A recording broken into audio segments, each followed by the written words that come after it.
A próxima pergunta é broncoespasmo ferrado na hora de entubar. Eu acredito que seja essa palavra, deve ter corrigido. O que fazer? Bem-vindo e bem-vinda a esse novo quadro nosso que a gente criou aqui na YouTube, do YouTube, que é esse formato de perguntas e respostas. Nasceu justamente das perguntas que vocês me mandam lá no Instagram, né? E algumas perguntas são muito boas e eu tenho que responder nos stories entre 15 e 60 segundos. É muito pouco para responder algumas perguntas que são muito boas. Então eu peguei algumas perguntas que eu acho que são boas e eu vou colocar aqui para a gente destrinchar mais profundamente e vocês me dizem se vocês gostaram ou não desse formato, tá bom?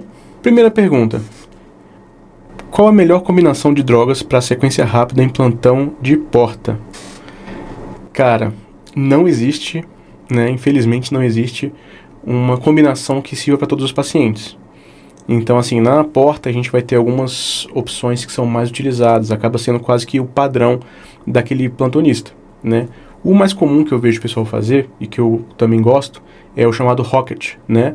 Que é a mistura de rocurônio com ketamina, certo? É interessante por quê? Porque o rocurônio não tem tantas contraindicações contra a succinilcolina, e a ketamina é um indutor que é muito bom, por quê? Porque ele faz hipnose, faz analgesia, faz broncodilatação e também tem um efeito simpatomimético. Então vai aumentar a frequência cardíaca e a pressão arterial da maioria dos pacientes que tem reserva catecolaminética. O que eu quero dizer? Nos pacientes que ainda têm uma pressão, que estão hipotensos, mas acabaram de ficar hipotensos, esses pacientes vão ter uma melhora com o uso da acetamina, porque a acetamina aumenta a liberação das catecolaminas endógenas do paciente. Mas se o paciente já está em uso de droga vasoativa, provavelmente o paciente já está chocado há um tempo, esse paciente não tem tanta reserva assim. Então a acetamina não vai ter tanta vantagem em aumentar a pressão desse paciente, provavelmente que vai tender até a hipotensão, tá certo? Então quando for usar acetamina, lembra que você pode ter hipotensão também, especialmente nos pacientes que já estão depletados, já estão em choque há muito tempo. Mas existem outras opções. Por exemplo, se você tiver um paciente com uma disfunção miocárdica profunda, insuficiência cardíaca, o etomidate é uma excelente opção. Para pacientes com broncoespasmo, mas eles ainda estão tendendo a uma pressão arterial maior, se você fizer acetamina, você vai aumentar muito a pressão desse paciente. Então acaba sendo uma opção você fazer também o Propofol, certo? E existe até opções que você não vai usar a sequência rápida de intubação. Eu particularmente, eu não uso tanto a sequência rápida de intubação mais, especialmente em pacientes que estão com indicação de intubação por insuficiência respiratória associada a um shunt pulmonar. Nesse caso, você vai se beneficiar mais de uma pré-oxigenação com pressão positiva. E aí você tem que fazer uma sedação para essa pré-oxigenação. Isso a gente chama de sequência atrasada de intubação. Eu gosto bastante da sequência atrasada. Outra opção seria num paciente, por exemplo, que está com uma acidose respiratória muito importante, não tolera período de apneia.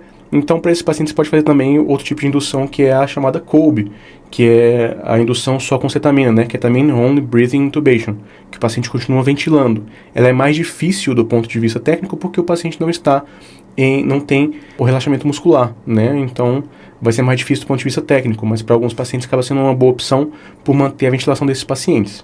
A próxima pergunta é: qual que é a melhor IA? A melhor IA vai ser a inteligência autêntica, uma brincadeira, porque não existe uma inteligência artificial que é a melhor de todas, vai ser a melhor para você. Então você tem que testar as IAs extensivamente, né, para ver qual que conversa melhor com você.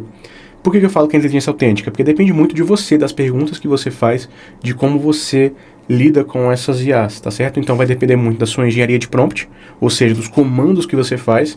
Se fazer um comando adequado, muito bom, isso vai dar respostas melhores, e também do seu repertório como pessoa humana. Então, se você é uma pessoa que estuda, né? Se você está estudando sempre medicina de emergência, suporte avançado de vida, então se você estiver estudando continuamente, se você é uma pessoa que continua lendo clássicos da literatura, né? Você está lendo Dostoiévski, Machado de Assis, você está lendo Tolkien, enfim, tudo que você tem de repertório vai melhorar, vai ter mais combinações que vão fazer você mais criativo, isso vai ajudar você mais também nas respostas da inteligência artificial.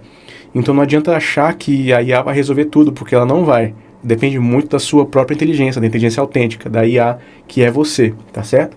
Então, para você ter um melhor resultado das suas IAs, você tem que ter também a sua própria inteligência, que vai te ajudar bastante, tá certo? Então, não existe uma IA que é a melhor de todas. Vai depender muito da forma como você usa e da forma também como você estuda, da forma do seu repertório como pessoa. Próxima pergunta é: qual o movimento correto a ser feito com o laringoscópio? E nos casos de viária difícil? Então, o laringoscópio, a laringoscopia direta, ela independe de ser viária difícil ou não, tá certo? Eu tenho o laringoscópio aqui comigo. Então, eu tenho aqui, ó. Aqui tem o meu laringoscópio, tá certo? Então, uma das coisas mais importantes, você vai pegar sempre com a mão esquerda, tá? Sendo destro ou canhoto, não importa, você vai pegar sempre com a mão esquerda, porque ele tem, deixa eu apagar aqui só pra você ver, ó. Ele tem esse formato, né? Tá vendo aqui, ó? Que é onde vai passar o tubo do paciente. Então, você sempre vai entrar com o laringoscópio no canto direito da boca do paciente, porque ele vai empurrar a língua do paciente para o lado esquerdo, e aí você vai liberar a visualização para você ver as cordas vocais, tá certo? Você entra sempre no canto direito da boca e empurra a língua para o lado esquerdo, não coloca no meio da língua, tá bom? Outra coisa que é importante, a forma como você segura o laringoscópio. Nunca segura na ponta, tá? Do cabo. Isso vai dar um movimento pior para você vai ter que fazer mais força, você vai acabar quebrando o dente do paciente e vai dar menos fineza nos seus movimentos. Então, a melhor forma de você segurar vai ser sempre aqui mais perto da base. Vai dar mais fluidez ao seu movimento, mais precisão, tá certo? Então vai ser a melhor forma. Então, entra no canto direito da boca do paciente, empurra a língua para o lado esquerdo e vai deslizando gentilmente a lâmina do laringoscópio pela língua do paciente, né, pelo canto da língua do paciente, até você chegar na base da valécula, aqui na base da epiglote, e você vai fazer depois esse movimento aqui, que vai fazer a epiglote subir e vai abrir as cordas vocais para você poder entubar, tá certo? A próxima pergunta é: broncoespasmo ferrado na hora de entubar. Eu acredito que seja essa palavra, deve ter corrigido. O que fazer? Bom, a gente tem um momento da intubação e tem um momento pré e pós-intubação, certo? No momento da pré-intubação, se o paciente está com broncoespasmo, e isso serve para qualquer outra condição, não só para broncoespasmo, você tem que compensar o seu paciente antes. Então, se o seu paciente está hipotenso, você vai compensar a hipotensão, não vai intubar o paciente hipotenso. Está chocado e tal, você vai sempre compensar. Está com broncoespasmo, você vai compensar também o broncoespasmo o máximo que for permitido para você. Você vai tratar, fazer os corticoides, fazer beta-2 agonista, fazer os anticolinérgicos, né? Brometipatrópio, você vai fazer os beta-2 agonistas, né? O salbutamol vai ser o principal.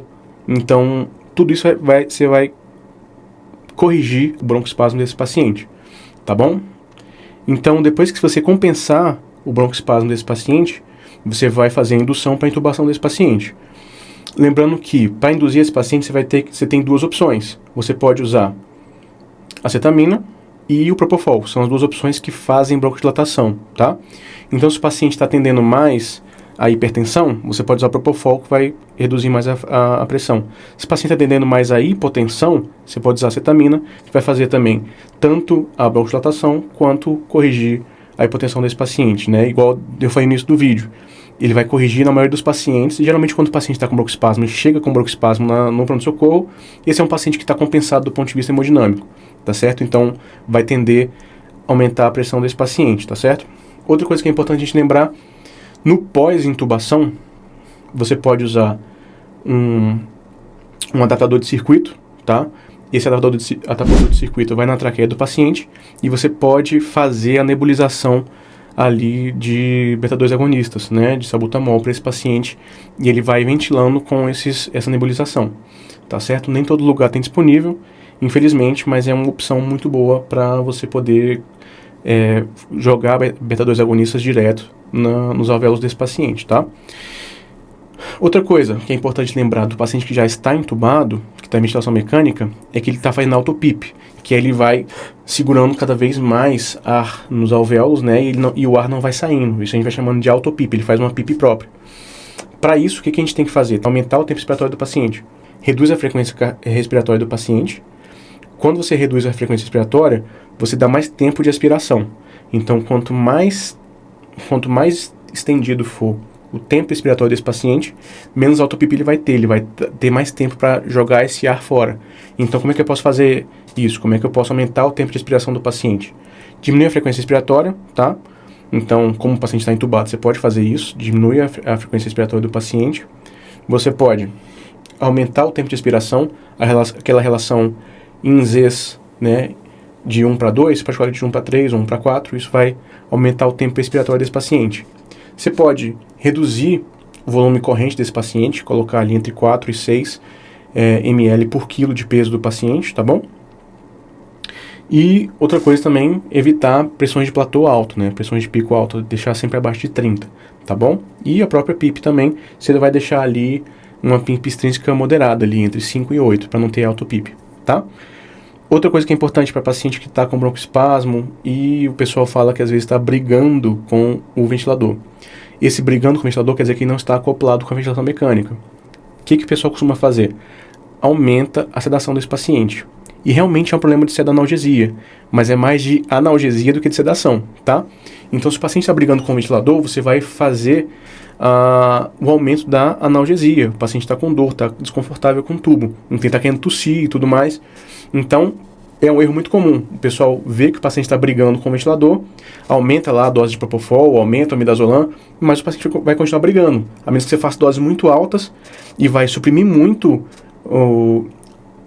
a consciência do paciente e vai também reduzir bastante a pressão do paciente. Você vai chocar o paciente por causa de tanta droga, tá certo? E geralmente o problema está onde? O problema está na analgesia. Então você deveria aumentar ali o fentanil ou o Precedex, que geralmente também está no paciente, pode estar no paciente, e aí você vai aumentar a analgesia e deixar o paciente mais confortável, e ele vai brigar menos com o ventilador e até ele acoplar, tá bom?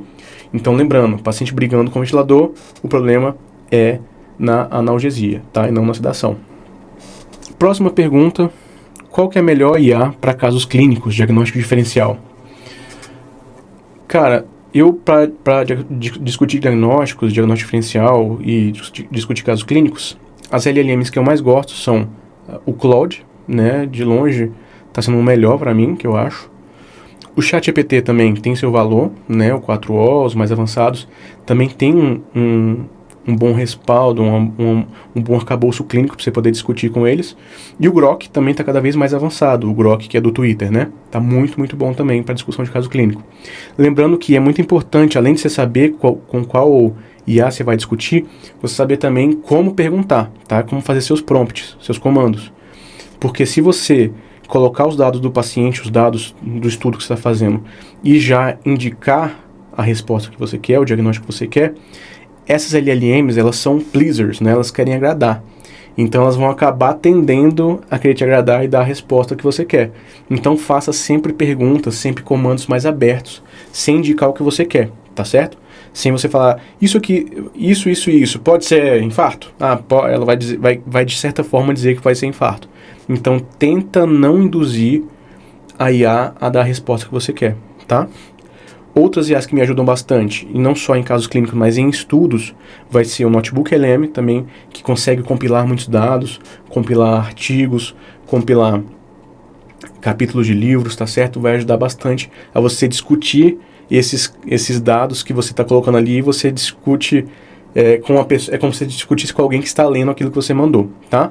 E o Gemini também do Google junto com o Notebook LM. Então, vou colocar aqui como as principais para você discutir casos clínicos. Lembrando também que o Open Evidence e o Consensus são ótimos também para fazer pesquisa especificamente para artigos científicos, para procurar evidências científicas, tá bom?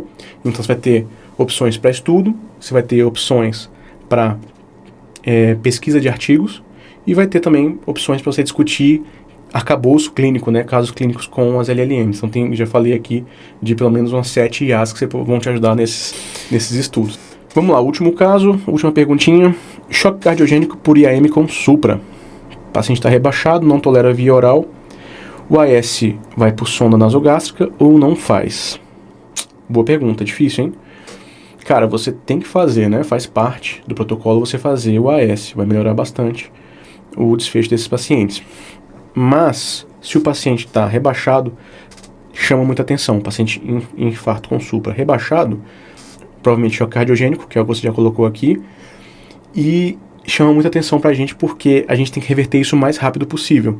Você deve sim fazer o AS. Como é que você deve fazer? 300 mg, que é o clássico, macerar, tá? E diluir em algum diluente, água destilada, soro fisiológico, e fazer por sonda, nasogástrica, nasoentérica, que ele vai ter boa absorção, tá?